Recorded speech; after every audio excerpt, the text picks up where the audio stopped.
دنیا میں بھی اور آخرت میں بھی۔ بہت سے ایسے لوگ گزرے ہیں کہ جنہوں نے اس کڑوے گھونٹ کو پیا تو ان کے مرنے تک ان کے جسم سے مشک و عنبر کی خوشبو آتی رہی۔ حضرت ابن عمر رضی اللہ تعالی عنہ سے فرماتے ہیں کہ نبی کریم صلی اللہ علیہ وآلہ وسلم نے ارشاد فرمایا، پہلی بار دیکھنا غلطی ہے، دوسری بار دیکھنا جان بوجھ کر گناہ کرنا ہے، اور تیسری بار دیکھنا ہلاکت ہے۔ انسان کا عورت کے جسم محاسن دیکھنا ابلیس کے تیروں میں سے ایک زہر آلودہ تیر ہے۔ جس مسلمان نے اس کو اللہ کے خوف سے اور اللہ کے پاس موجود انعامات کے حاصل کرنے کی امید میں چھوڑ دیا تو اللہ اس کی وجہ سے اس کو ایسی عبادت نصیب فرمائے گا جو اس کو اپنی عبادت اور نظر کی پاکیزگی کا مزہ نصیب کرے گا۔ حضرت مجاہد رحمۃ اللہ علیہ فرماتے ہیں کہ اللہ تعالیٰ کی حرام کردہ اشیاء کو نہ دیکھنے سے اللہ عز و جل کی محبت پیدا ہوتی ہے۔ حضرت ابراہیم بن محلب رحمۃ اللہ علیہ فرماتے ہیں کہ میں نے ثعلبہ اور خزیمہ کے درمیان ایک جوان کو نماز ادا کرتے ہوئے دیکھا جو لوگوں سے الگ تھلگ تھا۔ اس کے پاس اخلاص و توحید کی دولت تھی اور اسے معرفت خدا بندی حاصل تھی اور اللہ عز و جل پر مضبوط توکل رکھتا تھا۔ یقیناً اس کے درجے اور مقام بہت بلند تھا۔ میں نے اس نوجوان سے معلوم کیا کہ تم کو یہ مرتبہ کیسے حاصل ہوا؟ تو اس جوان نے جواب دیا کہ ہر حرام چیز سے اپنی آنکھوں کی حفاظت کر کے اور ہر منکر اور گناہ سے انتجاب کر کے مجھے یہ انعام حاصل ہوا ہے۔ معلوم ہوا کہ نظر کی حفاظت بے شمار انعامات کے حصول کا سبب بنتی ہے۔ اس تفصیل سے معلوم ہو گیا ہے کہ بد نظری کتنا سخت گناہ ہے اور اس میں انسان اللہ عز و جل کے غضب کا مستحق ہو جاتا ہے، مگر جو لوگ اللہ عز و جل کے خوف سے گناہ سے رک جاتے ہیں اور اپنی خواہش کا صرف اللہ کی وجہ سے گلا گھونٹ دیتے ہیں تو رب العالمین ایسے لوگوں کو بے شمار انعامات اور ثواب سے سرفراز فرماتا ہے۔ اللہ عز و جل نے ارشاد فرمایا، جو شخص اپنے رب کے سامنے پیش ہونے سے خوف زدہ ہو گیا اس کے لیے 2 جنتیں ہیں۔ سورہ رحمان آیت نمبر 46۔ اس آیت کی تفسیر میں حضرت مجاہد رحمۃ اللہ علیہ فرماتے ہیں، یہ 2 جنتیں اس شخص کو عطا فرمائی جائیں گی جس نے گناہ کا ارادہ کیا پھر اللہ عز و جل کے سامنے پیش ہونے کے خوف سے گناہ کرنے سے رک گیا۔ معرف القرآن۔ حضرت ابن عباس رحمۃ اللہ علیہ فرماتے ہیں کہ آپ صلی اللہ علیہ وآلہ وسلم نے اپنی وفات سے پہلے ایک خطبے میں ارشاد فرمایا کہ جس شخص نے کسی عورت یا کنیز پر گناہ کی قدرت پائی اور اس کو اللہ کے خوف سے چھوڑ دیا تو اللہ عز و جل اس کو بڑی گھبراہٹ کے دن میں امن نصیب فرمائے گا اور دوزخ پر اس پر حرام کرے گا اور جنت میں داخل فرمائے گا۔ حضرت میمون رحمۃ اللہ علیہ فرماتے ہیں کہ ذکر کی 2 قسمیں ہیں۔ اللہ عز و جل کا ذکر زبان سے کرنا تو خوب ہے، مگر اس سے افضل ذکر یہ ہے کہ انسان اس وقت اللہ رب العزت کو یاد کر کے گناہ سے رک جائے جب وہ گناہ پر پوری طرح قدرت رکھتا ہو۔ حضرت بلال سعید رحمۃ اللہ علیہ فرماتے ہیں کہ تم گناہ کے چھوٹے ہونے کو نہ دیکھو بلکہ یہ دیکھو کہ تم کس کی نافرمانی کر رہے ہو۔ حضرت حسن بصری رحمۃ اللہ علیہ فرماتے ہیں کہ اے انسان، گناہ کا چھوڑنا توبہ کرنے سے زیادہ آسان ہے۔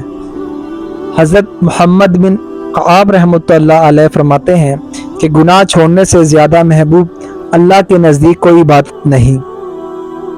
حضرت سہل رحمۃ اللہ علیہ فرماتے ہیں کہ اچھے عمل تو نیک لوگ بھی کیا کرتے ہیں اور گناہ گار بھی، لیکن گناہوں سے وہی بچتا ہے جو صدیق ہوتا ہے۔ ناظرین، اب آئیے جانتے ہیں بد نظری سے بچنے کا علاج اور طریقہ۔ مضمون بلا سے معلوم ہو گیا ہے کہ بد نظری باطن کو خراب کرنے کے ساتھ ذلت و رسوائی کا بھی سبب بنتی ہے، لہٰذا اس کا علاج بہت ضروری ہے تاکہ انسان کو اس سے حفاظت کے سبب دنیا اور آخرت کی سرخ و رونائی نصیب ہو سکے۔ چنانچہ اس کا علاج یہی ہے کہ جب پہلی ہی نظر میں گناہ کو پابند کر کے اللہ کے احکام کی پابندی کر لی گئی تو بد نظری اور بے شمار آفات سے نجات حاصل ہو جائے گی۔ اور اگر بار بار بدگناہی میں مبتلا ہوں گے تو نظر نے جو کچھ بھی دل میں تخم ریزی کی ہوگی اس کی نصیحت و نابود کرنا بہت مشکل ہو جائے گا۔ جب بد نگاہی ہو جائے تو اس کی گمراہی گہرائی میں نہ جائیں بلکہ اس کے نتائج بد کی فکر کریں اور اللہ کا خوف دل میں لائیں اور ہمت سے کام لے کر یہ طے کریں کہ یہ نگاہ غلط جگہ پر نہیں اٹھے گی، اور اس کے بعد چاہے دل کتنا تقاضا کرے نگاہ مت اٹھاؤ۔ حدیث شریف میں آتا ہے کہ جب انسان گناہ کرتا ہے تو اس کے دل میں ایک سیاہ تنکا پڑ جاتا ہے، اگر اس نے توبہ کر لی تو استغفار کیا تو اس کا دل صاف ہو جاتا ہے، اور اگر گناہ کرتا ہے اور توبہ نہیں کرتا تو یہ تنکا پورے دل میں پھیل جاتا ہے اور پورا دل زنگ آلودہ ہو جاتا ہے اور دل کو عبادت کی لذت محسوس نہیں ہوتی۔ تو انسان جب بد نظری کرتا رہے گا اور توبہ نہیں کرے گا تو اس کا دل بے زنگ آلودہ ہو جائے گا اور دل پر اچھا اثر ختم ہو جائے گا۔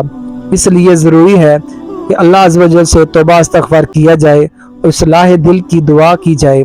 دیکھیے، جب انسان کسی دنیاوی مقصد کے لیے اللہ رب العزت سے دعا کرتا ہے تو بے شک اللہ رب العزت اس دعا کو قبول فرماتا ہے۔ تو کیا جب انسان اللہ رب العزت سے دعا کرے گا، اے اللہ مجھے گناہوں سے بچا دے، دین پر چلا دے، سنت پر چلا دے، تو یقیناً اللہ رب العزت قبول فرمائے گا۔ اس میں قبول نہ ہونے کا کوئی امکان ہی نہیں ہے، اور اگر خدا نخواستہ پھر دوبارہ گناہ سرزد ہو گیا تو اس کا یہ مطلب نہیں کہ دعا قبول نہیں ہوئی، ایسا کچھ نہیں، بلکہ دعا تو قبول ہوئی، لیکن اگر بالفرض گناہ بھی ہو گیا تو اس کی توبہ کی برکت سے دوبارہ انشاءاللہ عز و جل توبہ کی توفیق نصیب ہو جائے گی۔ اللہ رب العزت ہم سب کو حفاظت فرمائے اور اپنے حفظ و ایمان میں رکھے، آمین یا رب العالمین۔ آپ کو ہماری ویڈیو کیسی لگی کمنٹ سیکشن میں ضرور بتائیے گا۔ مزید ایسی ویڈیو کے لیے ہمارے چینل کو سبسکرائب کریں اور بیل آئیکن کو بھی کلک کریں تاکہ ایسی مزید ویڈیو آپ تک آسانی سے پہنچ سکے۔ السلام علیکم ورحمۃ اللہ وبرکاتہ۔